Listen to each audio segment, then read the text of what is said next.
Wakil Wali Kota Bitung, Hengki Honandar, mengikuti apel kesiapan kontingen Porprov Kota Bitung pagi tadi, tepatnya di ruang Sarundayang kantor Wali Kota.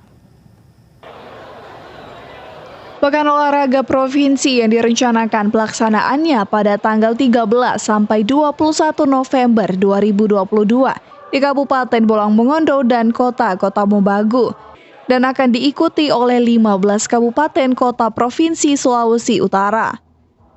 Kontingen Kota Bitung akan berlaga di 31 cabang olahraga dari 32 cabur yang akan diperlombakan. Jumlah atlet, pelatih, serta ofisial dari kontingen Kota Bitung adalah sebanyak 598 orang, dan untuk atlet sebanyak 446 orang. Wakil Wali Kota menyampaikan dalam arahannya agar terus menjunjung tinggi sportivitas selama dalam perlombaan, serta terus menyiapkan kondisi fisik yang maksimal sehingga dapat memberikan yang terbaik selama Porprov dilaksanakan. Tapi diingatkan, sesuai dengan maksimal kemampuan, sportivitas dijaga. Jangan paksakan diri supaya tidak kolaps. Karena kadang-kadang begitu, ada olahragawan, batas kemampuan maksimal dia paksakan sehingga akhirnya kolaps malah.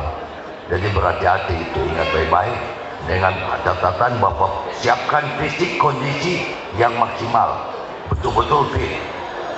Mulai hari ini sebentar, istirahat cukup, makan cukup.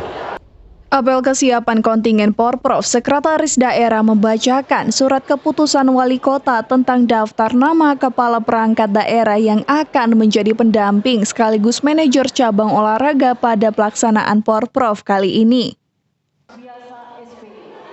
Tak hanya itu, kontingen Kota Bitung juga dijamin BPJS Ketenagakerjaan selama kegiatan berlangsung. Tim Liputan Kawanua TV.